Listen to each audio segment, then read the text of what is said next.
Patrick Anderson, Superintendent with the Wood River Hartford School District. Thanks for joining us on the All Night Channel. Great to see you. And you and I have talked over the years a couple of times at different conferences, and we wanted to bring you to the attention of our viewers and let them share in some of the interesting comments that I think you and I have had over the years. And so let me just first say thanks for joining us. Thank you. You are the author of a book, and that's where we first met. You wrote The Kid in the Purple Pants. Remind me and tell our viewers, what was your book about and why did you write it? Right. The name of the book is The Kid in Purple Pants, Structured Approaches to Educated Underprivileged Students. And basically it is a book that is part memoir, part best practice as it relates to students who come from low socioeconomic backgrounds. The memoir part was about my life growing up from a working poor family and some of the experiences that I had. Now, gist of the book truly was about best practices that we have implemented to make sure that those students who come from backgrounds that may not necessarily give them the drive to be successful in school, that if we implement some of these changes and the creation of certain mindsets, that those students can become successful. You know, we often hear the Reader's Digest, if people remember that, used to have articles, and one of them was Why Johnny Can't Read. And I think as taxpayers, we see our property taxes, or everyone knows, are very high. We're funding schools. Everyone wants kids to be educated. We want the next generation to be educated. And I think as taxpayers, we're often frustrated then when we see that in this district or that district, that students are performing below national averages, that they're not reading or doing math at grade level. We often hear that the reason is we have too many kids in a classroom or we're not spending enough money. But I think what we often don't talk about is the very topic you and I are discussing, the socioeconomic impact on education. And where I think your example, as you just said, is so powerful. You were the kid in the purple pants. You had one pair of pants, I think they were like blue jeans or so, that got, bleached or something, and you had to go to school with purple pants, which was, I'm sure, embarrassing. But we never think about what, I think we as lay people don't think about what are the kids bringing to the classroom that you as teachers and you as administrators have to deal with. So just to tee this up, tell us about that. Bring us into the classroom, so to speak, and what it is that you know that educators have to deal with. Well, you're absolutely right. I was that kid in the purple pants, and it was supposed to be very symbolic in that they were the only pair of pants that I had. And in the early 80s, wearing purple pants when you're supposed to be wearing blue corduroy pants was not the norm. It wasn't cool. Now, that does relate very much so to the baggage, the circumstances that many of our students bring to school every single day. Just recently, I'd written an article and expounded on the fact that we have one student that recently came and was demanding to be kicked out of school. And he wanted to be kicked out of school simply because, this is the short version, is that he was worried that his mother was going to overdose on heroin. And so he was cussing everybody out, demanding to be released from school. So that's a drastic example. But every day our kids come to school self-conscious, like I was about those pants. They come not fed. They come not prepared for school because no one has helped them with their homework the night before or checked their book bags. So they come at a disadvantage already. And the sad part of this is that all of those factors play an enormous role in student success. And those students who do not have all of those, like I call them safety nets, in place for them in school, which is very, very unfortunate.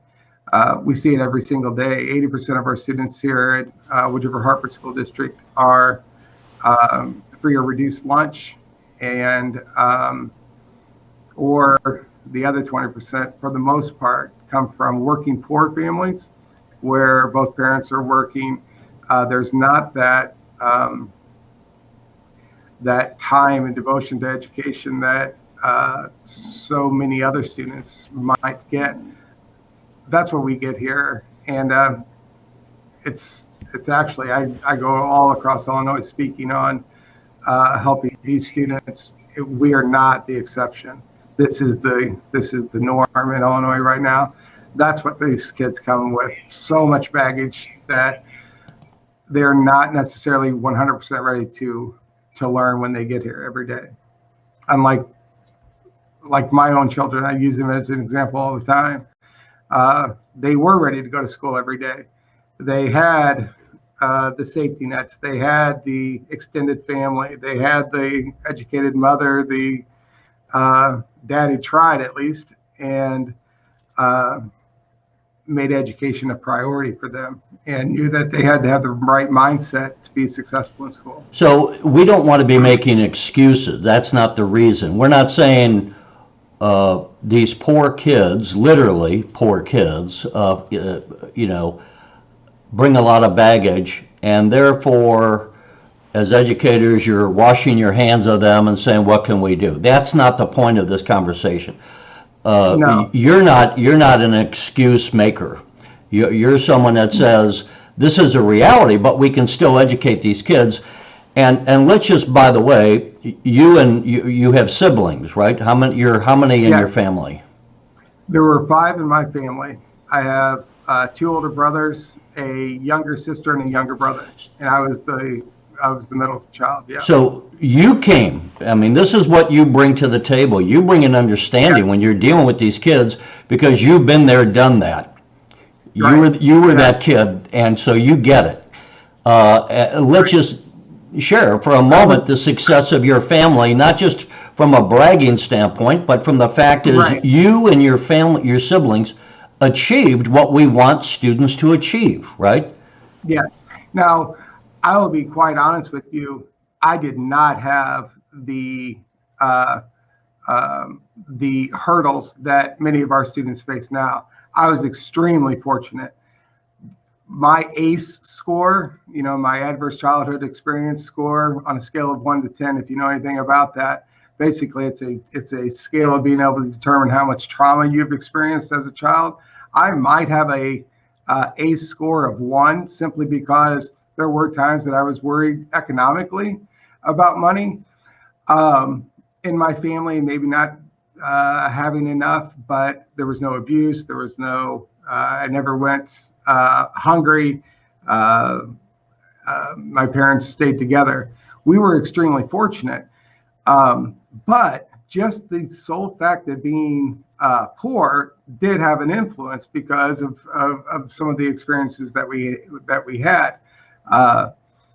So we were extremely fortunate, but it came from the success of my siblings. My oldest brother is an attorney. My second brother is a geologist. My sister is a IT tech executive, and my youngest brother, we always joke that he's the only one that didn't make it. He ended up being a lobbyist. So, but we joke about that, but we were all very successful. But it was also part of that success came from the fact that we were given an opportunity to overcome our poverty from our parents, and we had a drive and a determination put into us to be successful no matter what. So Now, you had good parenting. And the point would be that some of these kids don't. It varies, and we all heard. I mean, look, we've got opioid problems, we got meth problems, we got heroin, and we have problems today that didn't exist in the past. So Again, what I just want to tee up for those who might have just joined, what we're talking about is when we look at education, when we talk about education, we can't just be looking at class size and how much we're spending per pupil. Right. We have to look at the realities where the rubber hits the road for us as the taxpayers to understand where you the administrators, you the teachers are dealing with. And again, not to make excuses, but to say, how do we overcome that? So I think that's the nature of what you're trying to address, right? Exactly. And that's the biggest point, is that yes, parenting is fundamentally important, and there's research will tell you that. But if you really look at research, and when it comes to education, a lot of people are surprised by the fact that the leading cause for success in school is the teacher, not the parents, not any other outside influence, not sports, not any of that. The leading cause for success in school is a good teacher. And when we have teachers who have the correct mindset, who don't make excuses for students who come from low socioeconomic backgrounds, who don't allow for this mentality that, oh, well, they didn't do their homework, they didn't study for my tests, so that's their fault. I gave them the opportunity. Well, that's not a mindset that creates success. That's a mindset that is makes a lot of people bitter when they come to school and become disenfranchised with school very quickly. That's why the approaches that we take, my mantra a lot of times is leave nothing to chance when it comes to teaching a child. When they walk into the door to the time that they leave, if you leave absolutely nothing to chance in their ability to be successful, don't make excuses. Well, their parents don't care about them, or they. So let me interject. How do we achieve success? I mean, you don't want to just be a bleeding heart. At the end of the day, you might have sympathy for the student, but you want them to achieve. And sometimes it's tough love. I don't know what the answer is. Let's get, for those who are listening, whether they're other teachers, other administrators, or just the taxpayers, what's the answer to get these kids from these diverse backgrounds to be successful in school? Well, let me give you an example of a day that I believe creates success for a student. When a student walks into school, regardless of the day that they had, the night that they had, because that's a factor that we can't determine. We can't. That's an unknown. So therefore, we can't use it in trying to quantify if we can create success or not. So we walk in, we feed them, make sure that they're fed and happy. We greet them with a smile. We determine if what type of mindset they're in. If they're in a very good mindset, we want to maintain that mindset. If they're happy, they're glad to be there, they're clean, they're ready to learn. Now, if they're not, you take a different approach. You find out what's going on, you show love, devotion to those children, get them fed. Next, they come in, they don't have any of their homework finished that day. Okay? A lot of times our present system says, well, we'll just let them fail. If you didn't do your homework, too bad for you. No. If you are devoted to creating success for these children, then you say, okay, you didn't do your homework last night, but I love you too much to just fail you. I care too much about your education, and I get paid to make you successful. So therefore, we're going to do this at our ZAP program. It's called Zeros Aren't Permitted. We're going to ready for your. How do you do that? How do you make sure they do their homework? Because if they don't come to school with it finished, what we do is that then they'll do it at lunchtime with somebody, and we don't give zeros. So because you can't grade accurately if you give students zeros. And that's another huge factor in why many times students aren't successful, especially students who are apathetic and come from low socioeconomic backgrounds. We allow them to fail. It's our problem. We allow failure in a school system where we get paid to create success. And we use this mantra that, oh, well, that's not my job. If they don't want to learn, I can't make them. That's a very, very, very bad mentality. We wouldn't utilize that same mentality with our own children. If your child came up to you and said, "Oh, I don't want to clean my bedroom," would you say, "Fine, you don't have to clean your bedroom. You can do whatever you want to"? Of course not. So if a kid comes to school and says, "I don't want to do my homework," would you still have that same mentality? Because they're pathetic or they don't care? Of course not. You'd say, "I love you too." If your child said that, you said, "No, you're going to clean your room because I don't want to raise a spoiled brat. I love you too much. And you're going to do what you're told, and you're going to follow the rules, and you're going to do everything that's going to create things should be done in school." When a child says, "I'm not doing this homework," or "I'm not going to do this," we say, "No, you are going to do it. We're going to create success. We're going to see if you understand this material. We're going to teach you the Illinois Learning Standards because that's what we get paid to do, not allow you to fail yourself." And that goes along with the fact that our grading practices are so out of date in regard to we give zeros to students who don't do homework. When you give a zero, you have no accurate account of what that student truly is capable of doing. You are only grading responsibility. You are not grading ability. Let me ask, how long have you been the superintendent? And what I'm getting at is there any empirical data that shows that your approach is working? Very much so. Why don't you share that with them? Because, this is where I'm trying to get. I sit here and I don't want to point fingers. I don't want to say the teachers are bad teachers or the administrators are bureaucrats. I don't want to engage in that kind of rhetoric.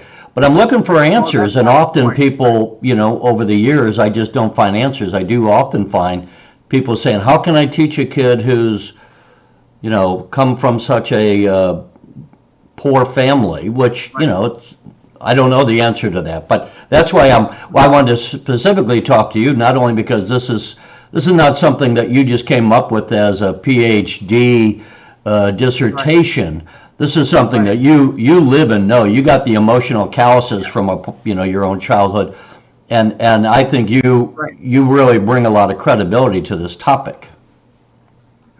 Yes, and the research. A lot of people would say that this approach sometimes would cause kids to not want to do their homework because they don't.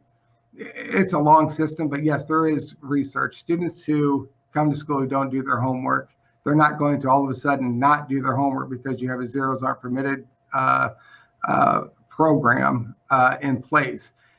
When I did my thesis whenever I got my superintendency, not my doctorate degree, but I did it on ZAP programs and surveyed all around that students who didn't do homework consistently were the only true frequent flyers to ZAP programs.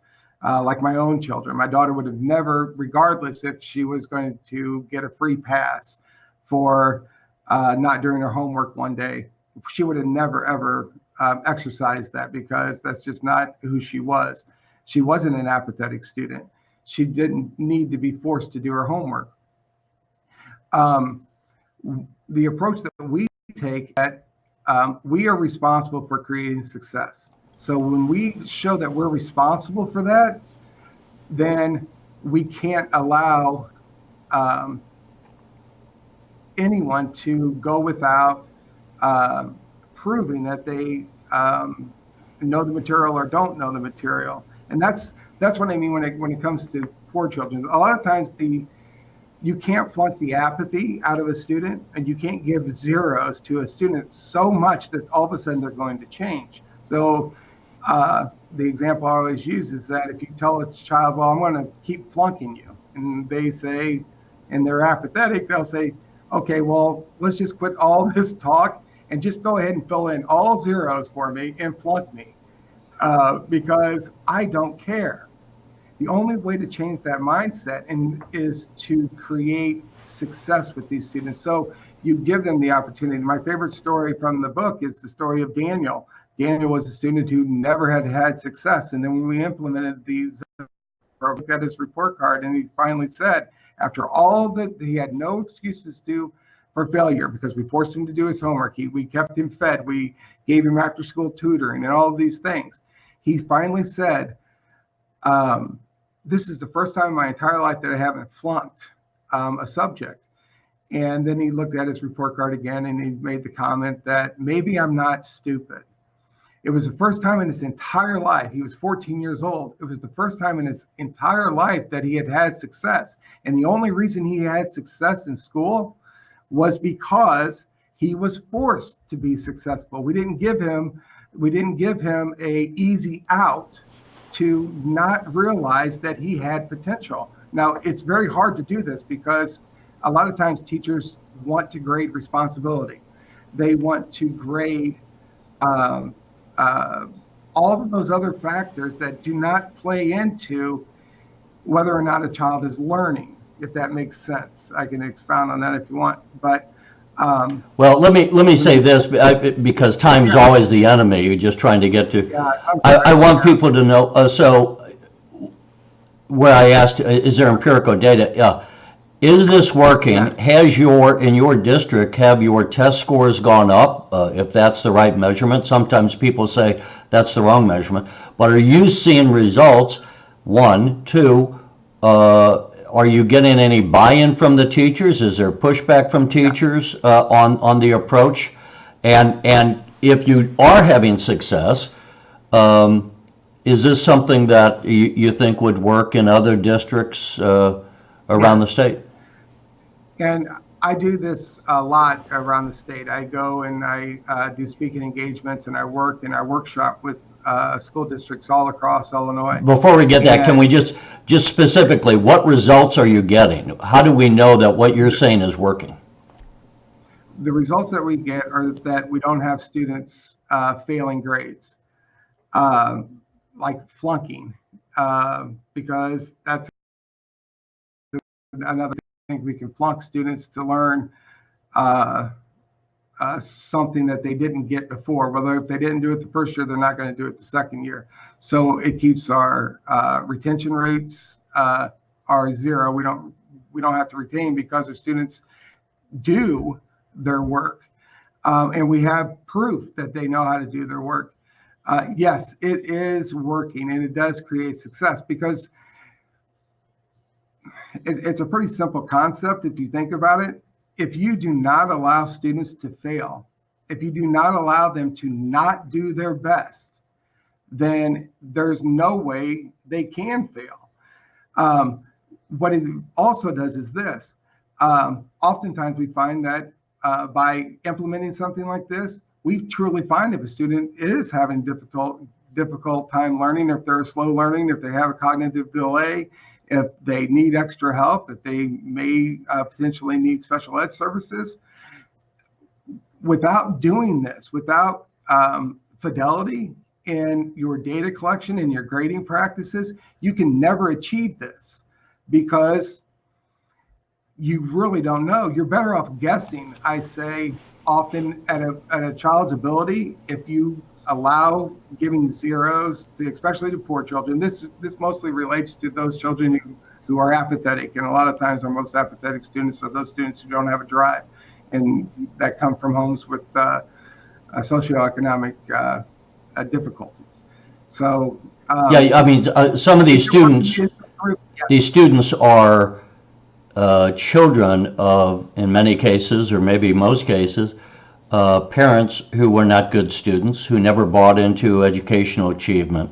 Right. And so they kind of have been raised with an attitude of lackadaisical approach to being educated. And they really don't, it's almost as if they're just being asked to jump through hoops that really are not going to give them any kind of a payback, I guess. That's right. Do you find that when the 14-year-old that you used as an example said, this is the first time I haven't flunked, do you find then that success builds success, that once they find some level of achievement, they can then motivated?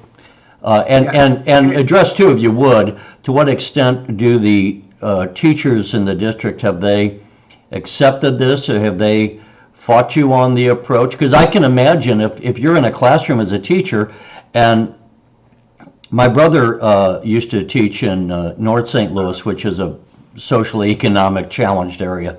Sure. And he once said to me, these children are not like you and me. We came fortunately from a solid family. He said it's as if they were raised by wolves. They've just never been socially integrated. How, I can just imagine how hard it is for teachers to deal with one child in the classroom like that, much less a handful of children in a classroom. Yes, and there's always conflict when it comes to taking this approach. People have different mindsets. They have different philosophical beliefs in how students should learn. Yes, but for the most part, whenever the data is laid out, teachers do buy in.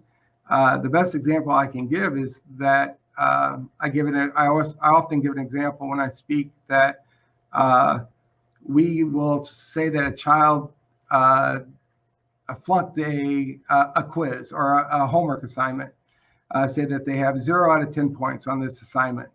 But when we force them to do it, they get an 8 out of 10. So they have an 80%.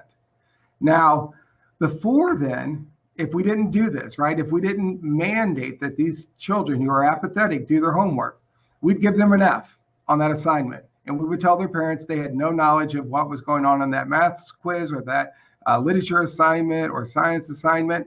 But when we forced them, all of a sudden, the reality is that, wow, they had a B knowledge of this, but we just weren't mandating that they do it. So when teachers finally get to that point and they realize, yes, I need to know, because whenever you give a 0 for that, you're grading responsibility. You're not grading ability level. They start to buy in when you make that the reality. Now, the training when it comes to being able to determine students who have a learning brain and a traumatic brain or a survival brain, there's a lot of research on that too. These teachers, a lot of times teachers need the professional development to tell them and explain to them not just grading practices, which is pretty simple concept, but they also need to realize that you need to know the difference between a learning brain, a brain that's receptive to learning, and then a trauma brain. Like your brother said, they feel like they're raised by wolves. Well, a brain trying to learn that is in survival mode or that is developed differently because of adverse effects, yes, they don't learn the same way. And if you ever do want to be successful with those students, you better understand and know how to teach those students in those situations. One, don't have a power struggle with somebody in a survival brain mode, because they'll cuss you out. They'll use foul language. They'll want to leave this situation. You have to know how to deal with it. It takes professional development and it takes time, and it takes practice to be able to be successful with it. Let me, because I know your time's going to be limited as well, and we don't want to take too much, but one of the things also that you had brought up, and I thought was insightful and interesting, it's obvious when someone points it out to you, but we don't think about it. You used a term, social capital, and Yes. You pointed out that in Wood River is in the suburbs of the St. Louis area, for those who don't know. So you're not far from, as an example, the St. Louis Arch or the St. Louis Art Museum by car. You're maybe 20 minutes away or so. And yet you said a lot of your students have never gone to the Arch, never gone to the Art Museum, and where many middle-class families are going to bring their kids to these museums, and the kids learn, and I think it's undeniable when that happens. Even if you go kicking and screaming as a child, you end up being exposed to at least knowing what an art museum looks like, right? Right. But you're saying a lot of these kids are also deprived of those social experiences where education happens outside the school. Right. And social capital is a lot of times one of the leading factors in success in school. Social capital, as I try to define it in my book, and I tried to do the same thing in the play, is the collection of all of those norms and beliefs and understanding of how to be successful in society. And on top of that, the exposure to society, we have students who have no idea what it means to be civic minded, have no understanding, like myself. I know I've discussed this before, but my disdain for police officers came from the fact that I never drove a car legally until I was 26 years old. Because it didn't have the right muffler, it didn't have the license plates on it, the legal license plates or any of those things. The capital that these students need to know that we live in a society that is trying to help us function and do all. We one of the things that we try to do is to create a sense that they are part of a community, they are part of everything that surrounds them, and then at the same time give them that social capital, going to art museums, going to a museum, going to Springfield to see that museum. Those field trips. Are school districts cutting back on field trips? Yes, we are. Right. Actually, just yesterday I had a discussion about busing because we've had a lot of field trips this year, and we've been fortunate. But yeah, they are cutting back on field trips. A lot of those things. And that's a shame, and for a variety of reasons. I guess probably financial among many of them. But a lot of times, but a lot of times you can combat that if we go on walking field trips. I know that we go to when I was in Central O'Fallon as well. On walking field trips, we go to the library. We would go to the police station. We would go to City Hall, the fire department, any place, anywhere that was around that would give our students a perspective that was outside that of poverty. We also have implemented mentor programs to give them social capital. A lot of times students have never met someone who, like myself, I didn't know anyone until I was quite old who had ever worked for a living where you didn't sweat to make money. That was an odd thing for me. And I knew it existed, but I didn't know any of those people. So we mentor our students as well. And the mentoring program gives our students a lot of times a perspective that never, ever, ever had in their entire lives, and the ability to have some social capital there as well.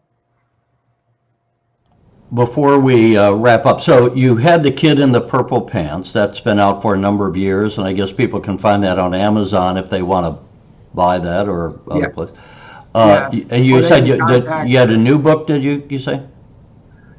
No, I don't have a new book ready right now. Okay, I've been working on. But you also wrote the play, The Kid on the Purple Pants play. So where are we on that? If someone says, "Hey, I'd like to see the play,"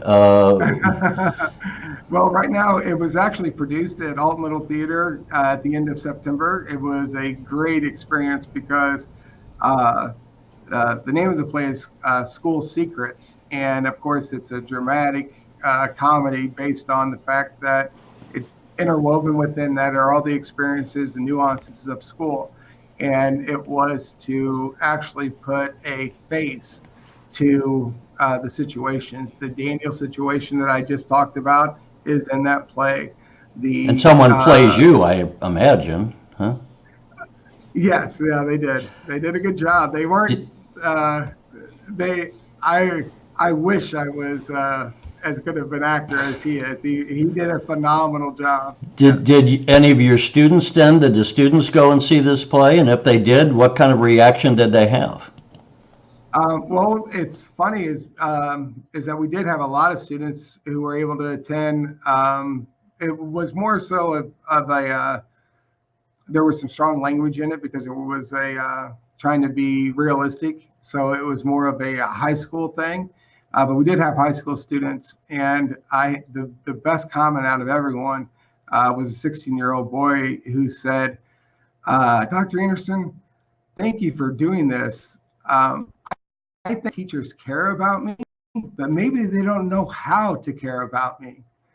And watching your play might help them to do that and understand students better.